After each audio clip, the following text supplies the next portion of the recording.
Alexandre Carvalho, canal do YouTube, Alexandre Carvalho Projeto Bendip, aqui mostrando como que foi a análise dos resultados desses Jogos Olímpicos de Inverno em Milano Cortina 2026. O primeiro dia, eu fiz esse quadro com os resultados do primeiro dia, dentro desses resultados um quadro de medalhas do dia e depois um quadro de medalhas geral. Aqui, ó, lógico, o primeiro dia, o quadro do primeiro dia é o quadro geral.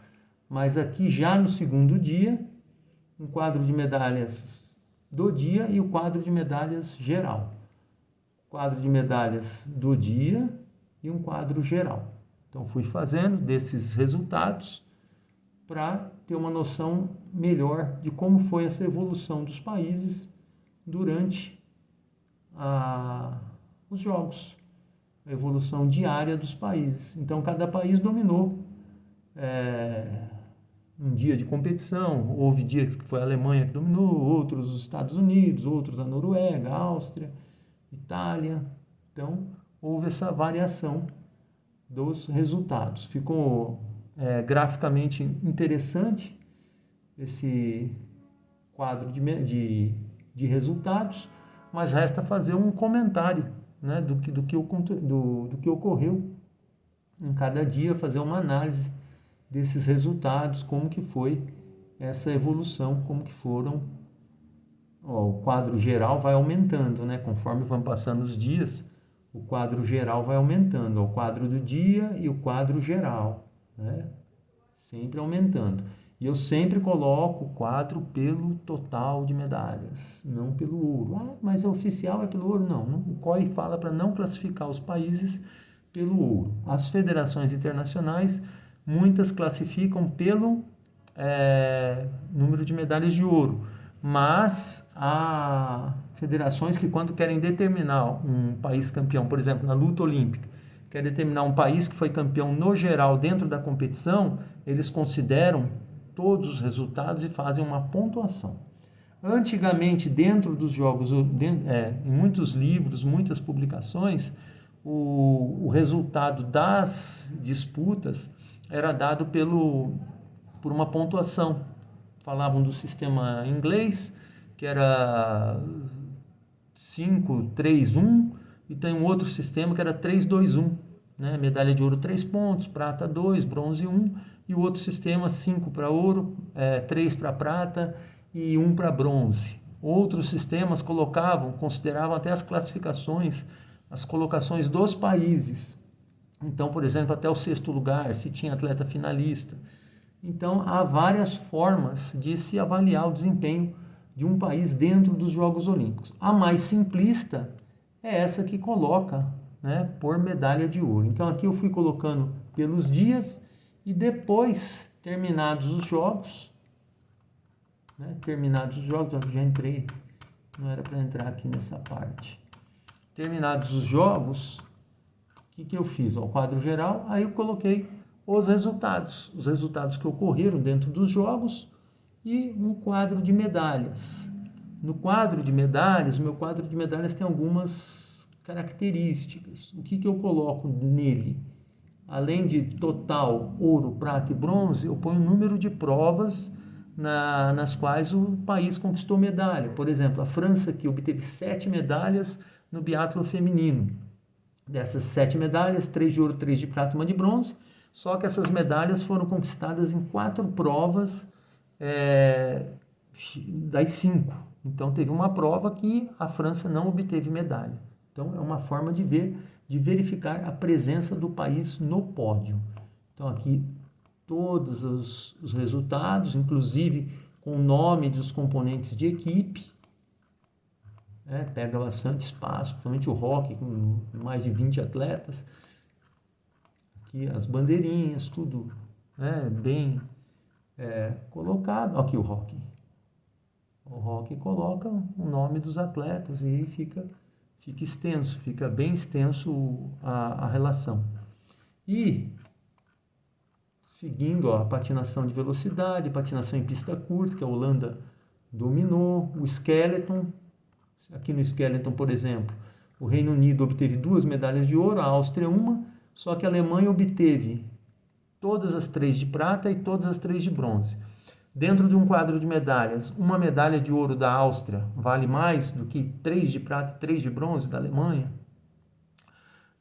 2/3 das medalhas ficaram com a Alemanha. A Alemanha, então, por não ser ouro, foi pior do que Reino Unido e Áustria. Então, eu coloco essas questões. Por isso que eu acho importante a classificação das medalhas pelo total.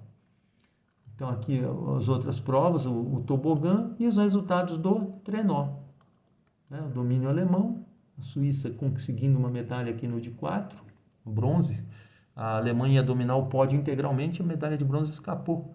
Na última corrida, os alemães não conseguiram chegar ao pódio. E aqui o meu quadro de medalhas.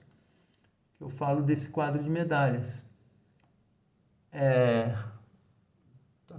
Fica meio difícil olhar, mas eu aproximo. Nem sei se dá para olhar direito isso aqui. Mas o país, total de medalhas, ouro, prata, bronze, número de provas que ganhou medalha, número de divisões e as modalidades. O que é o número de divisões? Quantas masculino, feminino e misto. Então, embaixo, segue a sequência das modalidades em que o país ganhou medalha: esqui de fundo, biatlon, salto de esqui, patinação de velocidade, combinado nórdico e o esqui livre.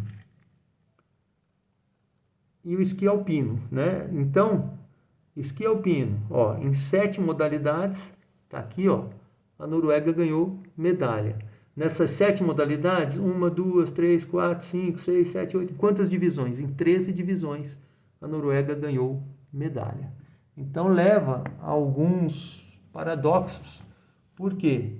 Porque a Holanda acabou ficando em terceiro lugar no quadro de medalhas pelo critério de medalha de ouro, obteve 20 medalhas, 10 de ouro. A Itália também obteve 10 medalhas de ouro, só que ganhou uma de prata a menos.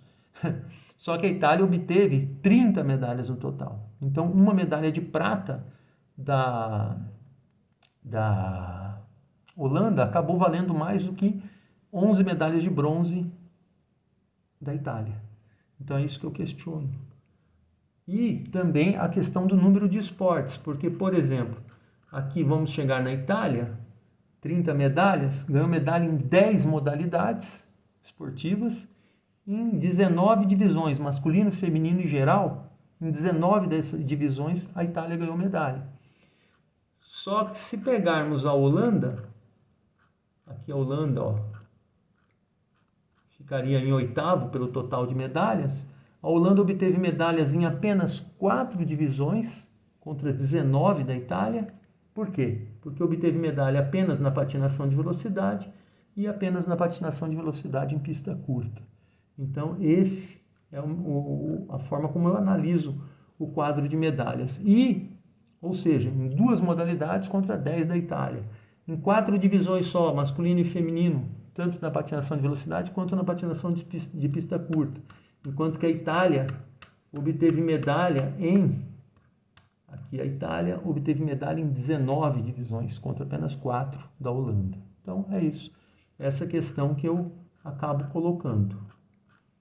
Mesma coisa o Brasil, colocando o Brasil com a medalha de ouro, seguindo o critério do total, o Brasil ficaria atrás da Finlândia, porque a Finlândia obteve 6 medalhas em 4 modalidades esportivas. O Brasil obteve a medalha de ouro do esqui alpino. Mas são critérios, né? Eu procuro fazer um critério para identificar o melhor. Imagine um professor que escreva alunos para uma Olimpíada de Matemática. Aí, uma sala de 30 alunos. 2 alunos numa sala conseguem medalha de ouro e os outros 28 alunos não conseguem nada.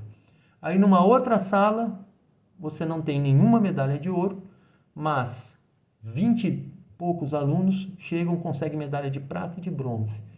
Qual sala foi melhor? A que obteve 2 medalhas de ouro, com 2 alunos, ou a que obteve 25 ou 20 e poucas medalhas, com 20 e poucos alunos, chegando no nível de excelência. Tá bom? Então, são questões que eu coloco. Bem, vou ficando por aqui. Aqui meu quadrinho de medalhas. Vou ficando por aqui. Alexandre, quero a opinião de vocês. Qual vale mais? Total, ouro? Como que se faz uma análise de um quadro de medalhas? Vou ficando por aqui. Alexandre Carvalho, canal do YouTube, Alexandre Carvalho, Projeto BENDIP. Apoie o canal. Obrigado.